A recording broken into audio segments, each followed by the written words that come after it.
يذكرون عن حاتم الأصم أحد كبار الأئمة من الأئمة الصالحين من رجال الرسالة، ترجم له في عدد من كتب صفة الصفوة وغيرها، ذكروا قصصه وأخباره ما كان عليه. الرجل حن قلبه سنة من السنوات إلى الحج، وما كان يمتلك نفقة الزاد إلى الحج ولا نفقة الأبناء والزوجة عند سفره، طعامهم وشرابهم ونفقتهم، ولا يجب الحج بل لا يجوز أن يسافر دون أن يبع نفقة أبنائه إلا أن يرضوا. فلما اقترب الموسم رأته ابنته حزينا باكيا، وكان في البنت صلاح وهي صغيرة. ما يبكيك يا أبتاه؟ قال الحج أقبل. قالت وما لك لا تحج؟ قال النفقة. قالت يرزقك الله. قال فنفقتكم؟ قالت يرزقنا الله. قال لكن الأمر إلى أمك. فذهبت وأخذت تذكر أمها أن الرزاق هو الله وليس الأب. في النهاية الأم والأبناء قالوا له اذهب إلى الحج وسيرزقنا الله. ترك لهم نفقة 3 أيام. ذهب هو إلى الحج، لم يكن لديه القيمة الكافية ليلتحق بالقافلة، فكان يمشي من وراء القافلة ليس مع القافلة. في أول الطريق عقرب لسعت رئيس القافلة، سألوا أيوجد من يمكن أن يقرأ عليه أن يعالج أن يداوي؟ وجدوا حاتم، نادوا حاتم الأصم فقرأ عليه فعافاه الله من ساعته. فقال رئيس القافلة نفقة الذهاب والإياب علي. قال اللهم هذا تدبيرك لي فأرني تدبيرك لأهل بيتي. مرت الأيام 3، انتهت النفقة عند الأبناء.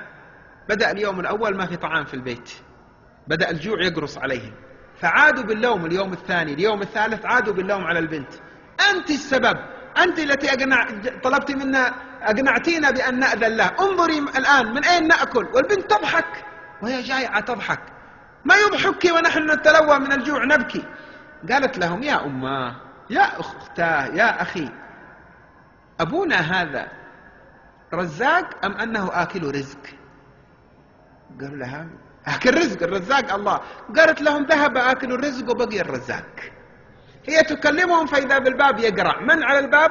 قالوا إن أمير المؤمنين يستسقيكم. كان في رحلة صيد الحاكم، وعند رجوعه كان قد شعر بشدة العطش، نفد الماء منهم، فقال دقوا على هذا الباب وهم داخلون يطلبوا لنا ماء.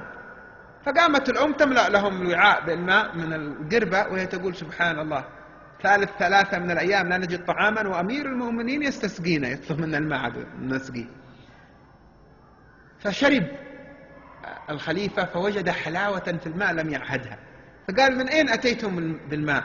قالوا من بيت حاتم. قال نادوه حتى أجازيه. قالوا إنه قد ذهب إلى الحج. فخلع الخليفة منطقته، المنطقة مثل الحزام من القماش الفاخر مرصع بشيء من الجواهر. خلع منطقته وقال هذه لهم، ومن كانت لي عليه يد، يعني كان يعزني يحبني يحترمني، فليخلع عليهم منطقته. فالوزراء والتجار الحاشية الكل صار يخلع منطقته. في هذا الزمان إذا رأوا المسؤول الكبير يميل إلى شخص الكل ورأوا غاب عنه. سبحان الله، النفوس البشرية في كل زمان واحدة. فتكومت هذه المناطق، فجاء أحد التجار واشتراها منهم بمال ملأ البيت ذهبا يكفيهم إلى الموت، وأعادها إلى أمير المؤمنين وإلى الحاشية تزلفا إليهم مجاملة. فاشتروا الطعام، بدأوا يأكلون وهم يضحكون، فإذا بالبنت هذه تبكي. قالت لها الأم إن أمرك عجيب يا بنيتي، قبل قليل نحن نتضور من الجوع ونبكي وأنت تضحكين، أما وقد فرج الله علينا فما لك تبكين؟ قالت يا أماه إن هذا مخلوق لا يملك لنفسه ضرا ولا نفعا، يعني الخليفة الحاكم، نظر إلينا نظرة عطف فأغنتنا إلى الموت، فكيف لو نظر إلينا الخالق؟ انظر إلى القوة التي عاشتها هذه البنت. من أين جاءت هذه القوة؟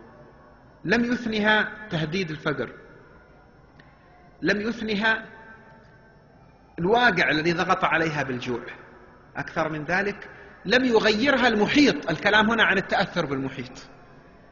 لم يغيرها المحيط، لا لوم الأم لا لوم الإخوان، ما غيرها شيء، ثابتة. ولما ثبتت أثمر ثباتها أن الله أيدها بهذا الثبات، فتحولت من ملومة معرضة للتأثر إلى صاحبة عظة تعظ الذين حواليها.